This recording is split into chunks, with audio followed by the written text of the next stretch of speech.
जब तक अपने आप को नहीं समझेंगे, आप अपने इन तत्वों के अधीन रहेंगे, आप इन तत्वों के भरोसे चलते रहेंगे। ये जो हमारे सेंसेस के बाहर आप निकल के देखेंगे। इसलिए शिव सूत्र में ये बात साफ-साफ कही गई है कि ये प्राइमरी तत्व जो है बहुत ही निचले स्तर के माने, ठीक है? अब कोई व्यक्ति, अब जुबान के टेस्ट का क्या असर हो सकता है? किसी व्यक्ति को मान लो बहुत सारे अलग-अलग प्रकार के खाने खाने का शौक है। लोगों को सुंदरता बहुत ज्यादा अट्रैक्ट करती है, ठीक है? अब सुंदरता अलग-अलग हो सकती है। भाई कला भी सुंदरता का एक तरह से प्रदर्शन है, ठीक है? जय श्री राम। कुछ लोगों को भाई पिछली वीडियो में मैंने बताया था कि जो शिव सूत्र से संबंधित थी, उसमें मैंने ये बताया था कि बहुत सारे ऐसे तत्व हैं जिनका जिक्र भगवत गीता में नहीं है। भगवत गीता में खासकर 28 या 29 तत्वों के बारे में बताया गया है, लेकिन शिव सूत्र में 36 तत्वों के बारे में बताया गया है। ऐसे तत्व जिन तत्वों से मिलकर आप और मैं बने हैं, ये ब्रह्मांड बना है, सृष्टि बनी है, तो उन्हीं तत्वों में से जो सबसे निचले स्तर के तत्व हम कह सकते हैं, जिनसे हमारा शरीर बनता है, ठीक है? वो 5 तत्व आपके वायु, हवा, अग्नि, जल, ठीक है, और आपका स्पेस। तो ये सारे के सारे 5 तत्व जो होते हैं, ये तत्व बड़े ही निचले स्तर के बताए गए हैं शिव सूत्र में। और इन निचले स्तर के तत्वों को समझे बिना आप अपने छठे तत्व को, जिसको बुद्धि कहा जाता है, आप नहीं आगे जीवन में बढ़ सकते, ठीक है?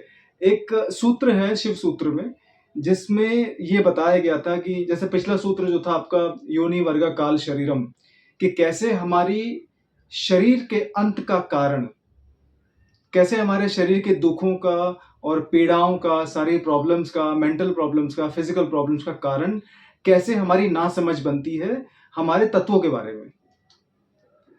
तो जब हम बात करते हैं अपने तत्वों की, तो शिव सूत्र में ये कहा गया है कि आप जब तक अपने आप को नहीं समझेंगे, आप अपने इन तत्वों के अधीन रहेंगे, आप इन तत्वों के भरोसे चलते रहेंगे। ये जो हमारे प्राइमरी 5 सेंसेस हैं, जो हमारे प्राइमरी जो तत्व हैं, ये इतने पावरफुल होते हैं, ये इतने ज्यादा शक्तिशाली होते हैं कि आप इनको बिना समझे आगे बढ़ ही नहीं सकते।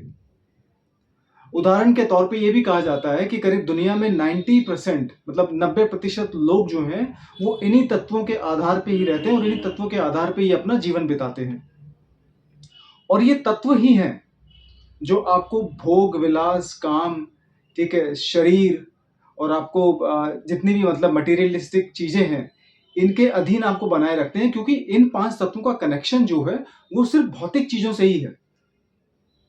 इन 5 चीजों का जो कनेक्शन है, जो प्राइमरी सेंसेस का, जो हमारी सूंघने, देखने की, चखने की जो प्राइमरी सेंसेस हैं, इनका कनेक्शन सीधा इन भौतिक चीजों से ही है। आप इन तत्वों के आधार पे, इन प्राइमरी सेंसेस के आधार पे आप परमात्मा को या अपनी सेल्फ को नहीं समझ पाओगे। हाँ, ये जरूर हो सकता है कि आपको ये प्राइमरी सेंसेस दुनिया को थोड़ा बहुत समझने में या धोखाधड़ी खाने में या कहीं ना कहीं आपकी बुद्धि पे चोट लगने के लिए या कहीं शारीरिक पीड़ा के लिए प्राइमरी तत्व जिम्मेदार हो सकते हैं। ये हमारी जो प्राइमरी सेंसेस हैं, दोनों जिम्मेदार हो सकते हैं। लेकिन अगर आपका बेड़ा पार होगा तो वो तभी होगा जब इन प्राइमरी सेंसेस के बाहर आप निकल के देखेंगे। इसलिए शिव सूत्र में ये बात साफ-साफ कही गई है कि ये प्राइमरी तत्व जो हैं बहुत ही निचले स्तर के माने जाते हैं। अगर बात आती है सेल्फ रियलाइजेशन की, खुद को समझने की, आत्मज्ञान की, परमात्मा के ज्ञान की, या फिर आपका सेल्फ अवेकनिंग की, तो इन पांचों तत्वों को इसलिए नीचे बताया गया है कि कैसे ये आपके सेल्फ रियलाइजेशन के रास्ते पे या उस पथ पे कैसे ये प्रॉब्लम्स क्रिएट करते हैं। और प्रॉब्लम्स क्रिएट ये किसी भी तरीके से कर सकते हैं, ठीक है? अगर किसी व्यक्ति को परफ्यूम सूंघने की बहुत अच्छी आदत है, बहुत सारे लोग होते हैं जिनको अलग-अलग परफ्यूम्स कलेक्ट करने की, खुशबुओं को कलेक्ट करने की बहुत आदत होती है। ठीक है, ये आपकी एक आदत है, आप इसको एक लिमिट तक आप इसको परस्यू कर सकते हैं, आप इस आदत को मेंटेन कर सकते हैं, ठीक है?